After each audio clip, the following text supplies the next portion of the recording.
नमस्कार दोस्तों, स्वागत है आप सभी का सुपर आईएएस पर। यूएसए और यूके के इन्वेस्टमेंट बैंक्स ने इंडिया को चेतावनी दी है कि यदि आप लोग अपनी इकोनॉमी को ग्लोबल बॉन्ड इंडेक्स के अंदर शामिल करवाना चाहते हैं तो उस केस में आपको अपने टैक्स पॉलिसीज में बदलाव लाने होंगे। But India has very clearly and outrightly said कि हम लोग इसमें किसी प्रकार के बदलाव जो है वो नहीं लेकर आएंगे। आप लोग यहाँ पे देख सकते होंगे, they have said India is unwilling to bend for index inclusion to bring in billions. यहां पर अगर इंडिया जो है अपनी टैक्स पॉलिसीज को चेंज कर लेता है तो उसको काफी बड़ा फायदा हो सकता है, लेकिन उन्होंने साफ साफ कह दिया कि हम लोग हमारी टैक्स पॉलिसीज को इस इंडेक्स इंक्लूजन के लिए बदलने नहीं वाले हैं। ये वाली खबर इकोनॉमिक टाइम्स की कल रात को ही सामने आई है। इसी के बारे में हम लोग चर्चा करेंगे कि आखिरकार ये इंडेक्स जो है वो क्या चीज है, इसमें अगर इंडिया शामिल होता तो क्या क्या फायदे हमें हो सकते हैं और अब इंडिया के ये कहने की वजह से इसका परिणाम भारत के लिए क्या होने वाला है। आइए शुरू करते हैं दोस्तों मेरे साथ। मेरा नाम है अनिरुद्ध। यदि आप लोग इस लेक्चर की पीडीएफ को डाउनलोड करना चाहते हैं तो यहां पर दिए गए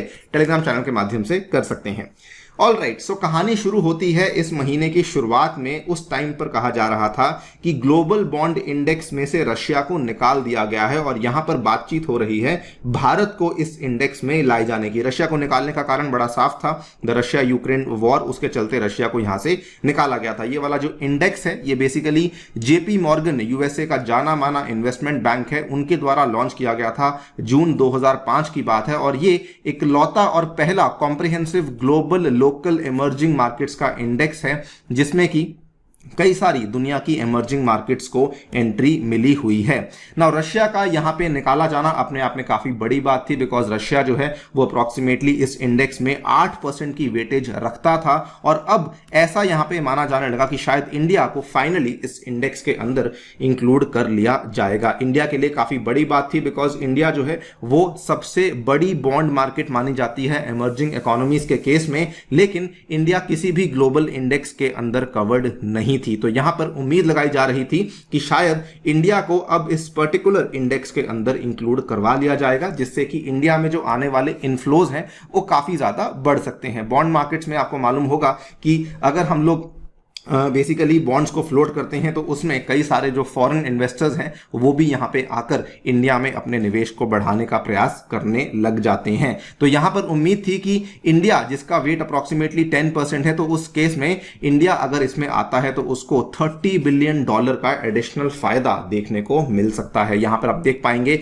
India's bond market has $30 billion riding on index inclusion. अगर हो जाता तो ये वाला फायदा हमें देखने को मिल जाता। आपके सामने है कि करंट जो हमारे इंडियन बॉन्ड्स में फॉरेन ओनरशिप है वो केवल $17.8 बिलियन की है और अगर इंडिया को इसमें इंक्लूड करवा लिया जाता है तो ये वाली जो ओनरशिप है ये बढ़ते हुए $30 बिलियन के आसपास पहुंच सकती है। इंडिया को और भी फायदा होता, बिकॉज हमारा जो टोटल गवर्नमेंट बॉन्ड मार्केट है जो कि अप्रोक्सीमेटली $1 ट्रिलियन का बॉन्ड मार्केट है, इसमें और भी अब अंतरराष्ट्रीय निवेशक हैं जो कि आकर के निवेश करते और सही मायने में हमारी जो कंट्री का लिबरलाइजेशन है वो और भी ज्यादा हो पाता। और ये काफी बड़ी बात इसलिए भी थी बिकॉज कई सारे जो और छोटी इमर्जिंग मार्केट्स हैं भारत से, जैसे कि ब्राजील हुआ, साउथ अफ्रीका हुआ, वो लोग ऑलरेडी इस तरह के इंडेक्स में इंक्लूडेड थे, लेकिन इंडिया इसमें इंक्लूडेड नहीं था।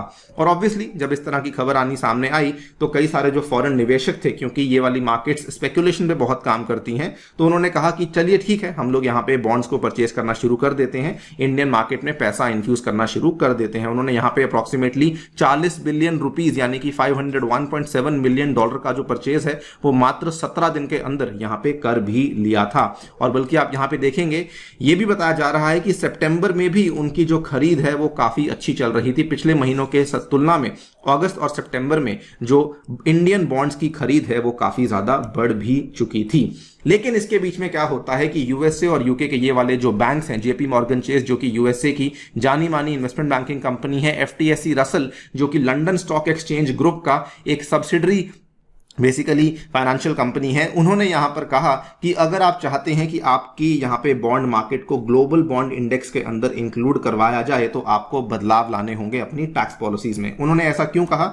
असल में इनके द्वारा सर्वे करवाया गया था निवेशकों के बीच में, जहां निवेशकों ने कहा कि अगर इंडियन गवर्नमेंट अपने कुछ नियमों को रिलैक्स करती है तो उस केस में हम लोग इंडिया में निवेश करना चाहेंगे। और साथ में उन्होंने कहा कि इंडिया की जो डेट मार्केट का एक्सेस है वो भी थोड़ा कठिन है, बिकॉज इंडिया में जो रूल्स हैं हैं, इंटरनेशनल सेंट्रल सिक्योरिटी डिपॉजिटरी को लेकर या फिर जो टैक्सेस को लेकर क्लैरिटी है, वो कुछ मुद्दे हैं जिसकी वजह से हम लोग इंडिया में उतने भारी तरीके से निवेश नहीं कर सकते हैं।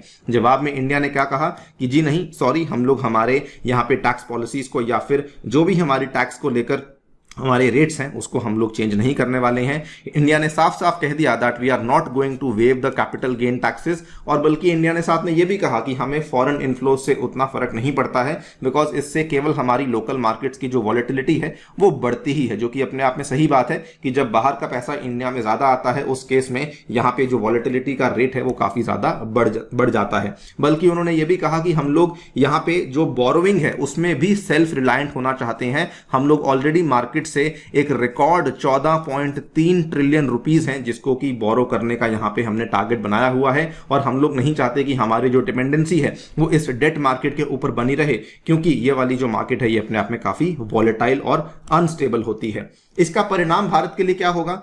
Obviously there is a high possibility, बल्कि रिपोर्ट्स तो ये सामने आ भी चुकी हैं जो कि बता रही हैं कि इंडिया को इंक्लूड नहीं किया गया है, बल्कि इंडिया की इंक्लूजन को अगले साल पे शिफ्ट कर दिया गया है कि शायद तब तक सरकार इसमें कुछ बदलाव लेकर आ सकती है, शायद तब तक जाकर के इंडिया को इंक्लूड किया जा सकता है। लेकिन इसका एक नेगेटिव साइड इफेक्ट जो अभी हमें देखने को मिल सकता है वो ये है कि इंडियन बॉन्ड्स की जो अट्रैक्टिवनेस है वो यहां पे और भी गिर सकती है, और जो रुपी जिसकी वैल्यू ऑलरेडी आपको मालूम है कि नीचे जा रही है, there is a high possibility कि रुपी जो है वो और भी नीचे जा सकता है। There is a strategist at SMC global securities जिनका नाम है अर्नब विश्वास, इन्होंने यहां पर कहा है कि ये वाला जो बेसिकली रुपी का प्राइस है इन कंपैरिजन टू डॉलर, ये 82.3 से लेके 82.5 को भी टच कर सकता है।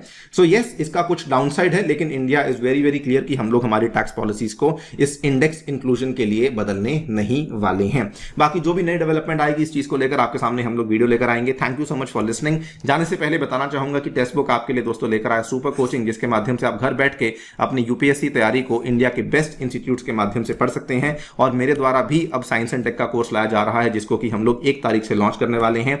अगर आप लोग इसको आज या कल में परचेज करते हैं तो आपको पूरा का पूरा जो कोर्स है वो पड़ेगा मात्र 18,719 रुपए में, अगर आप लोग मेरा unique coupon code Anirudh use करते हैं। Thank you so much for listening. Stay tuned and stay safe.